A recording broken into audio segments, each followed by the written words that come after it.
Assalamualaikum warahmatullahi wabarakatuh. Perkenalkan, nama saya Lulu Nafisa Sani, NPM 1913053035, semester 6E PGSD Universitas Lampung. Video ini dibuat untuk memenuhi tugas perkuliahan micro teaching.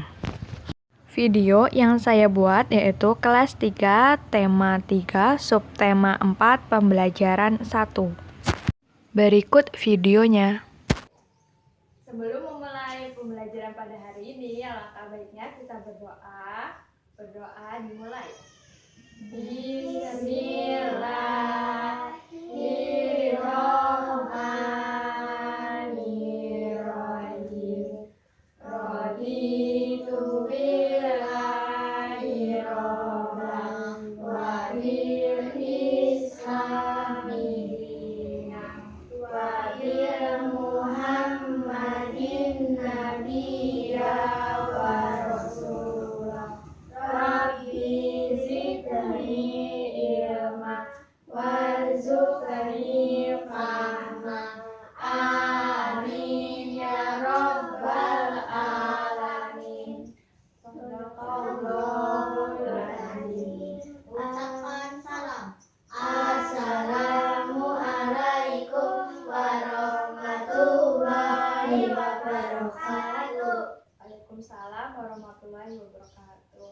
Untuk meningkatkan rasa nasionalisme kita mau bernyanyi lagu wajib.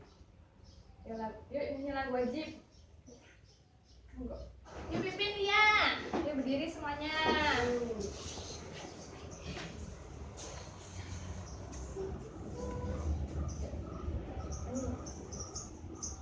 Satu, dua, tiga. 17 Agustus tahun 45, itulah hari kemerdekaan kita. Hari merdeka, nusa dan bangsa, hari lahirnya bangsa Indonesia. Merdeka, sekali merdeka tetap merdeka. Selama hayat masih dikandung badan, kita tetap sedia membela negara kita. Terima kasih. Boleh duduk. Gimana nih kabarnya pada saat semua? Baik. Jadi absen dulu ya. Siapa yang nggak berangkat dan siapa yang hadir? Aulia Nisa Ramadhani hadir. Hana Aisyah Afifah hadir. Irfan Fatih Umaidi hadir.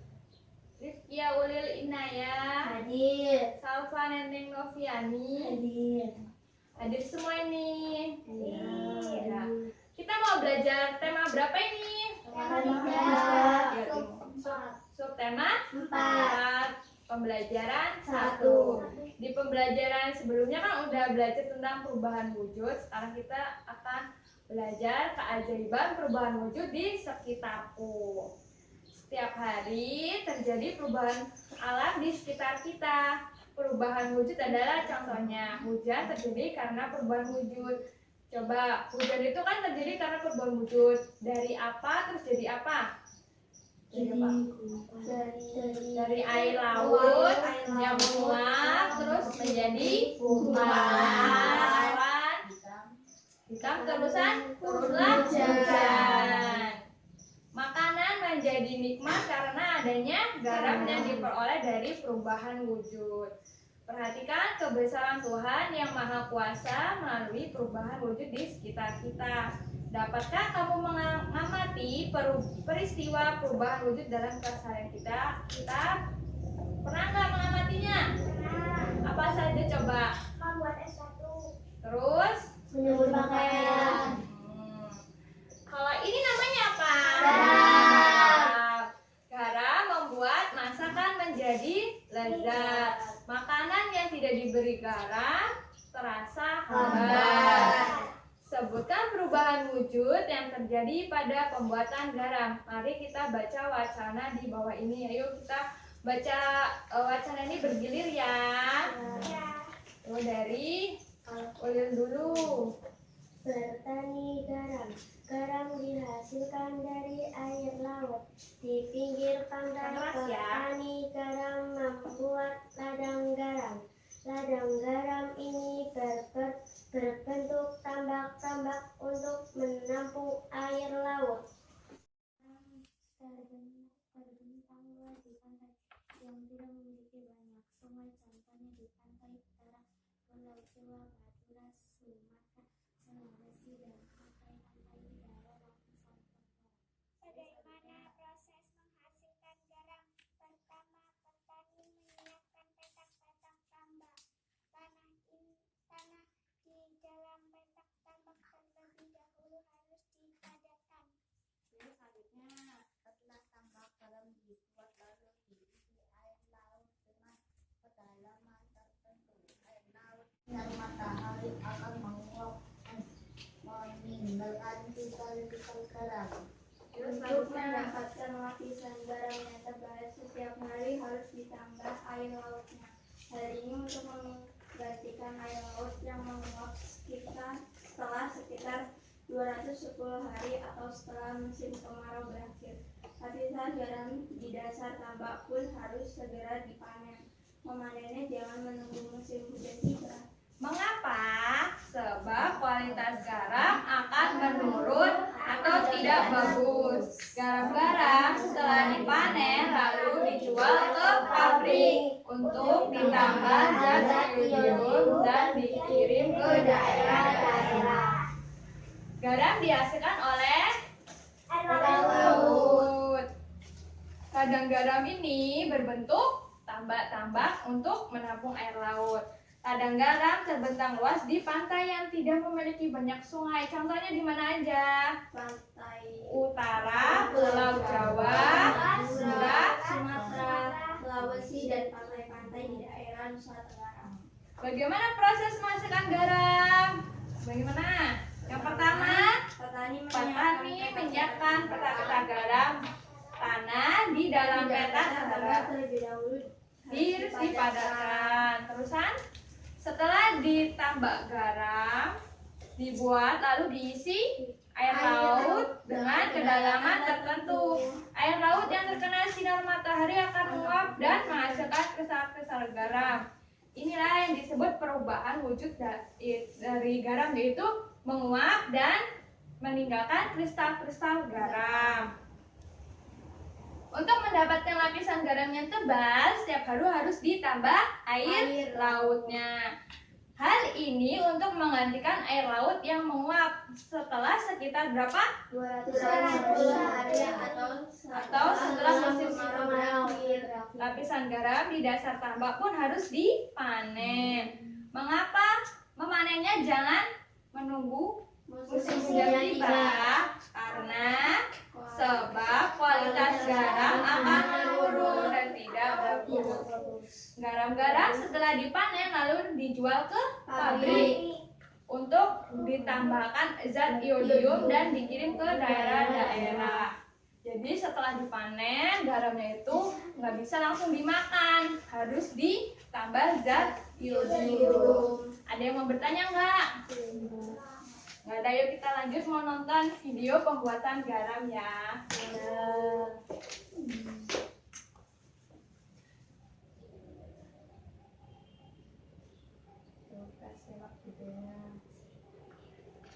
Ini cara pembuatan garam yang tradisional. Ya.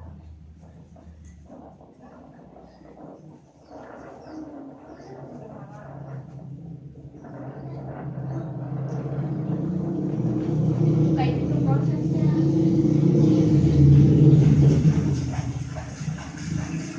Dikupas dulu buat ke petak-petaknya.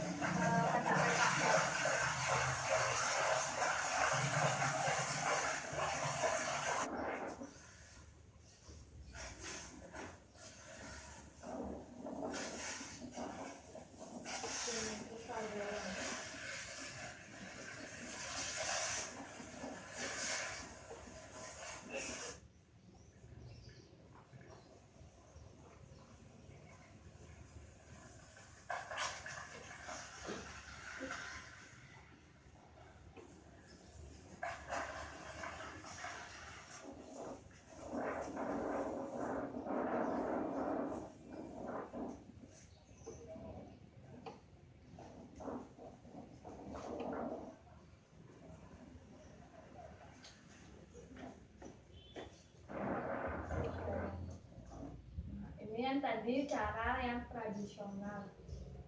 Coba yang satu ini. Pembuatan garam yang udah dimodifikasi, yang udah pakai teknologi canggih. Jadi kalau turun hujan tetap bisa buat garam. Ini videonya ya disimak.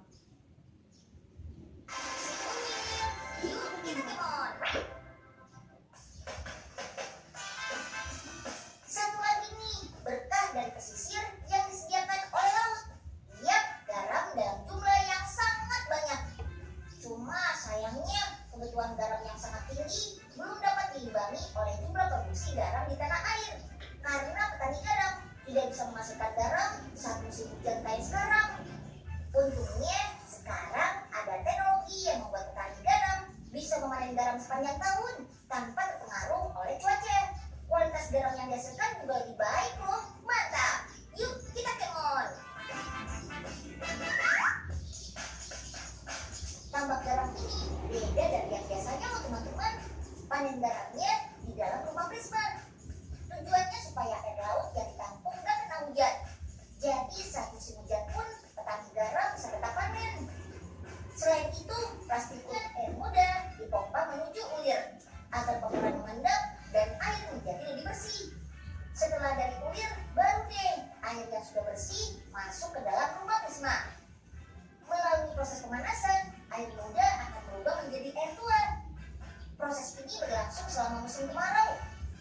Jadi sewaktu musim hujan, stok air tua bisa tetap menghasilkan garam dan bisa panen sepanjang tahun. Kalau pakai cara biasa, masa panennya hanya selama beberapa bulan saja dalam setahun.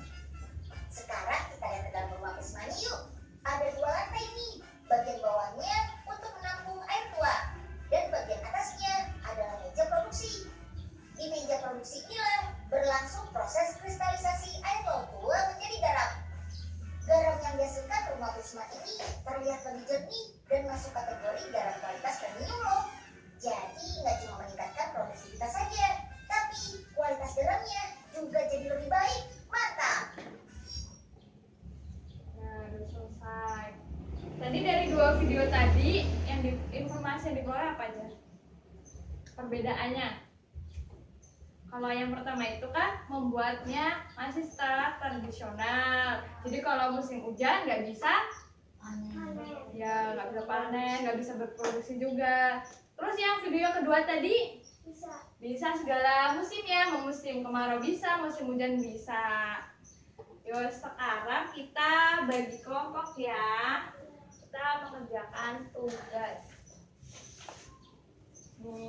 Ini bertiga aja. Ini 2. Ya, kan kelompok 2. Kan udah dibagi kelompok nih. Nah, sekarang kita soalnya perubahan wujud itu terjadi pada proses pembuatan garam. Bantulah Siti menceritakan proses pembuatan garam. Buatlah bentuk cerita bergambar. Nah, ini ada gambar. Ini apa? Terus nanti di setiap gambar itu ditulis di sini ceritanya Pak, ini lagi proses apa gitu. Sud. Ya ada gambarnya ada 4. Yuk ditulis. Ini gambar pertama, yuk. Ini gambar keduanya. Gambar keduanya apa?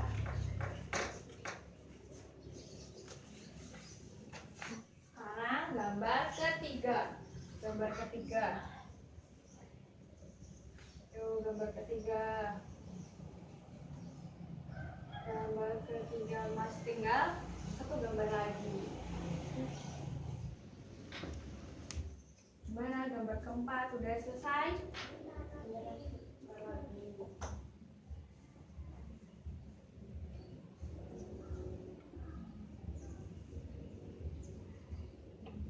Gambar keempat. Udah semua udah selesai? Untuk mempresentasikan hasil kerjanya, yuk perwakilan satu kelompok maju ke depan baca ya. Yuk kelompok 1. Ayo, siapa yang mau maju? Ya udah Aulia maju. Bacain hasilnya. Ini aja dulu.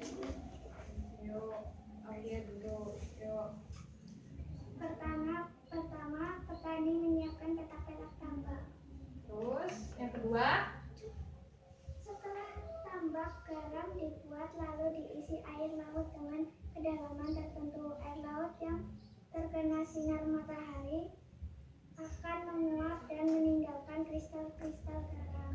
yuk gambar yang ketiga. Untuk mendapatkan lapisan garam yang tebal, setiap hari harus ditambahkan air lautnya. Hal ini untuk menggantikan air laut yang menguap. Terus gambar keempat. Kualitas garam akan menurun atau tidak bagus. Garam-garam setelah dipanen lalu dijual ke pabrik untuk ditambah zat iodium dan dikirim ke daerah-daerah. Yuk berikan tepuk tangan buat kelompok 1. Bagus. Yuk buat kelompok 2 maju. Presentasikan hasilnya. Yang pertama, petani menyiapkan petak-petak tambak. Foto yang kedua, setelah tambak garam dibuat lalu diisi air laut dengan kedalaman tertentu. Air laut yang terkena sinar matahari akan menguap dan meninggalkan kristal-kristal garam. Foto yang ketiga, setelah sekitar 210 hari atau setelah musim kemarau berakhir, lapisan garam di dasar tambak pun harus segera dipanen. Memanennya jangan menunggu musim hujan. Foto yang keempat, garam-garam setelah dipanen lalu dijual ke pabrik untuk ditambah zat iodium dan dikirim ke daerah-daerah. Udah. Yuk berikan tepuk tangan. Jadi udah ngerti ya proses pembuatan garam. Tadi ada 4 foto. Ya tadi udah ngerti semua.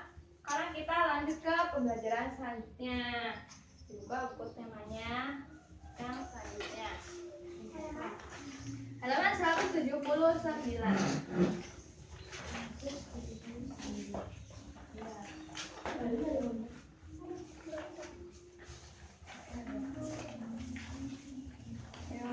Udah dibuka.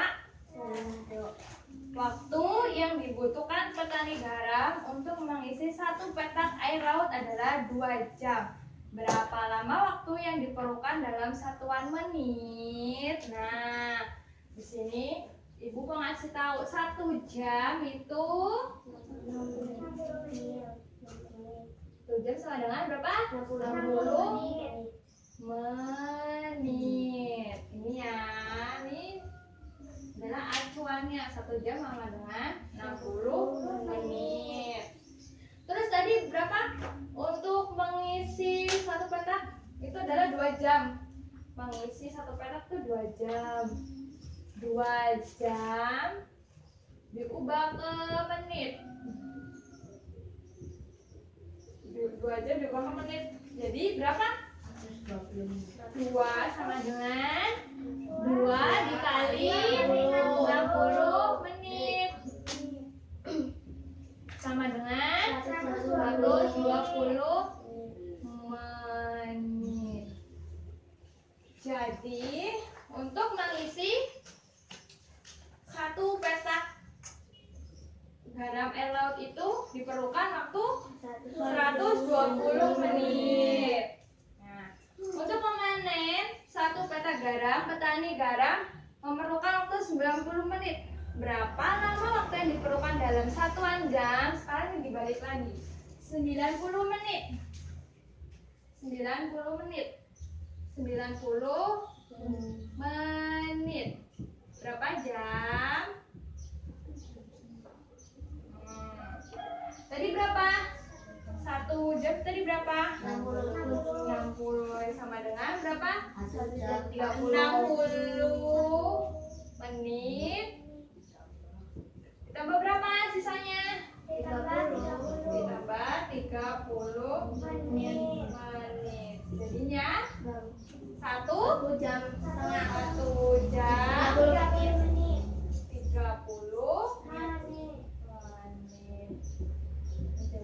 Jadi waktu yang dibutuhkan untuk memanen 1 petak garam adalah 1 jam 30 menit. Setelah memanen garam, petani membawa garam hasil panen ke pabrik. Waktu yang ditempuh petani menuju pabrik dengan berjalan kaki adalah 1 jam 20 menit. Berapa lama waktu yang dibutuhkan dalam menit? Sekarang dalam menit. 1 jam 20 menit. 1 jam 20 menit. Ditanya apa?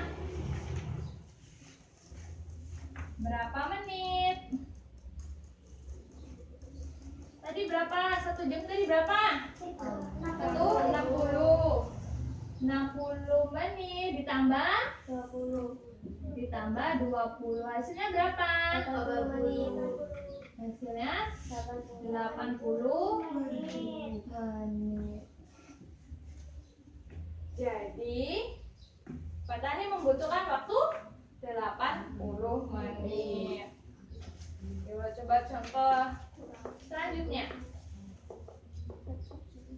3 jam berapa? 3 jam. 3 jam. 3 kali 60. Jadi 3 kali 60 sama dengan 180 menit. Ya. Terusan 4 jam berapa? 4 jam. 240 menit. 4 jam sama dengan 240 menit. 4 kali 60. sama dengan 4 dikali 60 menit. Berapa? 240. Satu contoh lagi. 5 jam. 5 jam. Berapa? 5 kali 60 menit. Sama dengan berapa? 300 menit. 300 menit.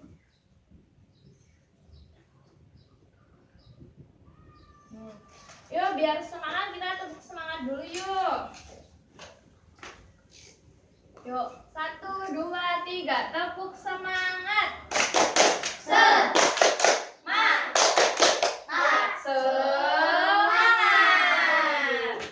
Satu kali lagi yuk. Tepuk semangat. Semangat.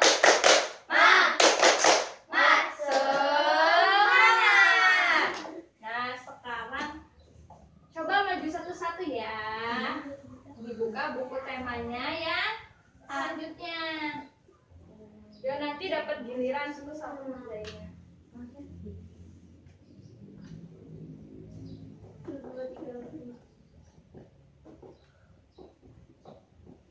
Yo nomor 2 siapa? Nomor 2 Hana, yuk maju. Hana maju di sebelah sini.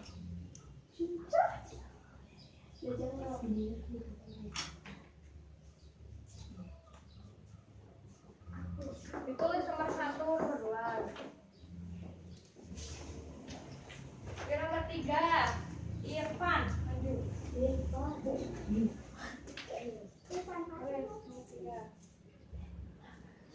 Jangan Tulisannya itu. tulisannya benar. Yo nomor 4 si Ulil. Oh di sebelah sini.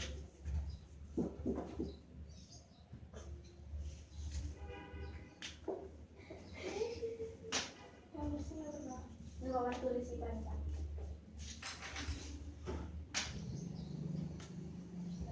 Terus selanjutnya Salva nomor 5.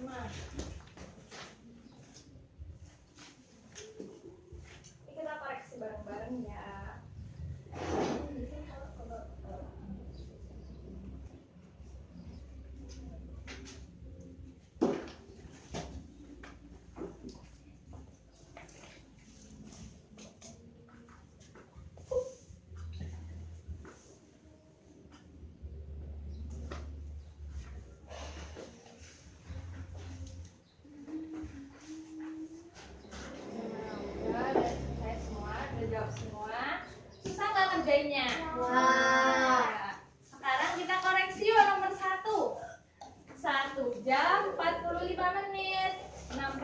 menit ditambah 45 sama dengan berapa? 105 menit. Yuk nomor 2. 2 jam 50 menit sama dengan 120 menit ditambah 50 menit 170 menit. Nomor 3. 3 jam 5 menit berapa? 180 ditambah 5 menit sama dengan 185 menit. Nomor 4. 6 jam ditambah 16 menit sama dengan 360 menit ditambah 16 menit sama dengan 376 menit. Yuk sekarang nomor 5 terakhir. 7 jam 60 menit sama dengan 420 menit tambah 60 menit sama dengan 480 menit. Pintar semua ini. Sekarang kita ke selanjutnya itu halaman 183. Sebutkan perubahan wujud yang terjadi pada saat menjemur pakaian yang basah. Apa perubahan wujudnya tadi? Kalau basah menjadi kering, yaitu kita jemur, kan pakaiannya basah, kita jemur, terus airnya menguap, terus menjadi pakaiannya kering, yaitu penguapan. Sama seperti proses pembuatan garam juga kan. Sama kalau garam itu airnya menguap menghasilkan kristal garam. Kalau baju basah airnya menguap, bajunya jadi kering. Nah, baju mengering karena air dalam baju yang basah menguap terkena sinar matahari. Setelah baju mengering, lipatlah dengan rapi dan susunan di lemari. Yuk sekarang kita praktek melipat baju. Yuk bukunya diberesin, kita melipat baju. Oke, aku bilang bukan sih. Bisa, ini ada baju. Kaos, iya. Iya mejanya. Pertama yang digambar itu gimana? Dilipat dulu ya. Dilipat Balik ya. dilipat gini, coba buka. Nah dilipat gini kan nomor 2. Habis itu nomor 3-nya dilipat seperti ini. Terus dilipat ini. Habis itu diikat ya ini. Ya kurang rapi jadi deh. Nah sekarang satu-satu ya. Di rumah sering nggak ngelipat baju? Sering. Yo ngelipat baju coba dari lihat dulu. Rapi ya.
Ini pada pinter-pinter ngompit baju, berarti di rumah sering ngompit baju. Yuk sekarang kita mengerjakan soal. Aku nggak boleh. Kita mengerjakan soal. Apa nih? Mengerjakan soal. Yuk ngerjain soalnya, jangan sampaikan sendiri-sendiri. Tahu lah.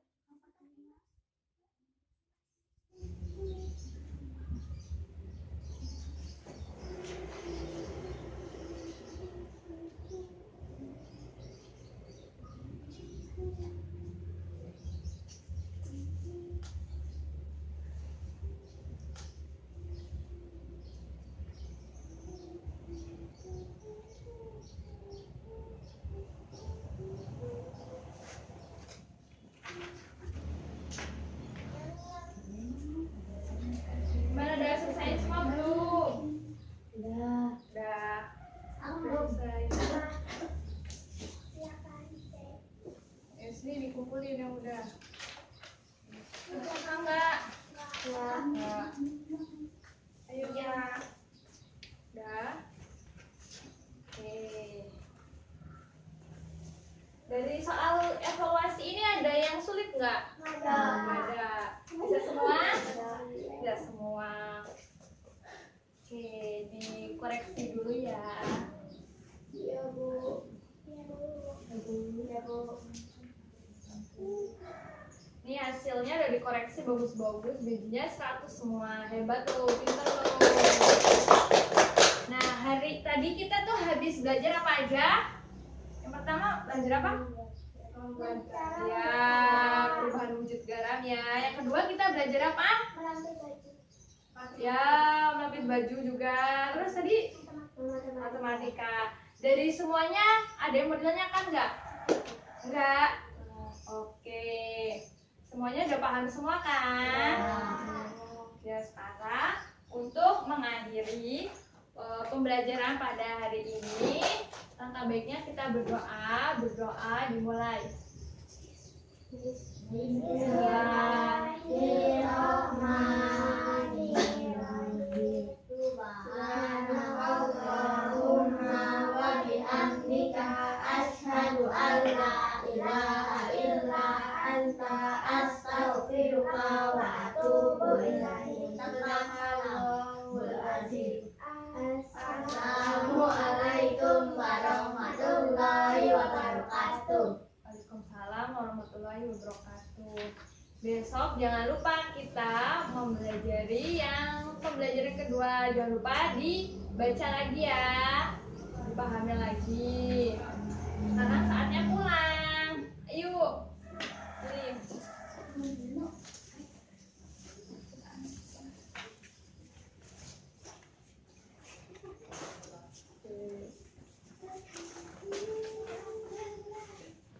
Terima kasih sudah menonton. Mohon maaf atas kekurangan dalam video yang saya buat ini. Wassalamualaikum warahmatullahi wabarakatuh.